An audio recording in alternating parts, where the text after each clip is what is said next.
क्योंकि हमको वो तरीका नहीं पता, इसलिए प्रॉब्लम आ जाती है। इसलिए मैं बोलता हूँ ज्यादा पढ़ो। अभी आप लोग तो पढ़ते नहीं है, अगर आपने बुक्स पढ़ना शुरू कर दिया ना तो आपकी टीचर्स के मजाक नहीं है कि आपको पढ़ा पाए। टीचर्स की मजाक नहीं, टीचर्स की मजाक नहीं है कि आपको पढ़ा पाए, समझ लेना। आइंस्टाइन को कोई टीचर पढ़ा नहीं पाता था, पता है क्यों? माइंड बहुत ज्यादा तेज हो गया। 11वीं कक्षा में बैठता था ना, इतने सवाल पूछता था आइंस्टाइन कि टीचर की वट लगा देता था। एडिसन दूसरी कक्षा में इतने सवाल पूछता था कि टीचर्स की वट लगा दे। मतलब स्टूडेंट्स भी इंसान ऐसा होना चाहिए, स्टूडेंट्स भी कि टीचर की वट लगा दे। पर वो कब होगा? बेइज्जती नहीं करना है किसी टीचर की, बेइज्जती नहीं करना है, पर पूछना खूब है, पूछने से आता है। याद रखना, अगर टीचर बहुत स्मार्ट है तो बच्चों को स्मार्ट बना देगा, और अगर बच्चे बहुत स्मार्ट है तो टीचर गधा भी हो तो उसको स्मार्ट बना देंगे। क्योंकि अगर टीचर बच्चे मतलब स्टूडेंट्स तेज है बहुत ज्यादा, तो टीचर से इतनी क्वेश्चनिंग करेंगे वो कि टीचर अब घर से पढ़ के आएगा। भैया पढ़ो, बच्चे बहुत पूछते क्लास में, तो खूब पढ़ेगा, वो खुद क्रिएटिव हो जाएगा। समझे आप मेरी बात? तो ऐसे जो गुरुज है ना, मैंने उनको खूब पढ़ा। जब मैं लर्निंग इसमें था ना, मैंने खूब पढ़ा। चाणक्य को खूब पढ़ा, सुकरात को खूब पढ़ा, संदीप ने ऋषि को खूब पढ़ा, याज्ञवल्क्य ऋषि को खूब पढ़ा, जिनके स्टूडेंट थे जनक, सीता के पिता, उनको खूब पढ़ा। पढ़ने से समझ में आता है गुरुज कैसे होते। प्लेटो, अरस्तु का शिष्य था सिकंदर, तो सिकंदर को ऐसा बनाने वाला था अरस्तु। तो अरस्तु कैसा था, अरस्तु के बारे में पढ़ा। जितना पढ़ते हो ना, आपको समझ में आता है गुरु कैसे होने चाहिए।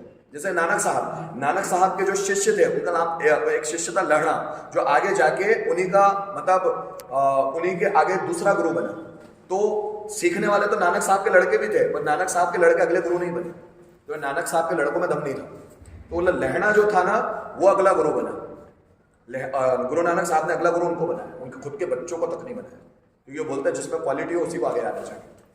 अभी हमारी पॉलिटिक्स में कैसे होता है, राजीव गांधी उनका लड़का, राहुल गांधी, बाप की जागीर मिल गई फ्री में। राहुल गांधी का लड़का फिर पॉलिटिक्स में आएगा फ्यूचर में, अगर शादी हुई तो। आप देखना नेताओं के लड़के, जैसे रामविलास पासवान का लड़का है, क्या नाम है उसका, नाम नहीं पता मेरे को, चिराग पासवान, वो भी पॉलिटिक्स में आ गए, फ्री की मिल गई है। लालू प्रसाद यादव का लड़का आ गया, तेजस्वी यादव आ गए पॉलिटिक्स में, फ्री की पॉलिटिक्स में मिल गई। तो बहुत सारे लोग हैं जो अपने बच्चों को प्रमोट कर देते हैं, भले वो गलत हो, बच्चे गलत हो, उनको प्रमोट कर देते हैं। मैं ये नहीं बोल रहा किसी नेता का लड़का अच्छा या बुरा, लेकिन वो प्रमोट कर देते हैं। कृष्ण खुद के बेटे को भी राजगद्दी पर नहीं बैठा सकते अगर वो गलत है। कृष्ण ने खुद का लड़का जो था सांब, उनको भी दंड दिया है। सांब को फांसी पे लटका देते अगर बलराम जी नहीं बोलते। खुद के लड़के को फांसी पे चढ़ाने वाले थे कृष्ण, क्योंकि उसने किसी लड़की का रेप कर दिया था द्वारका में।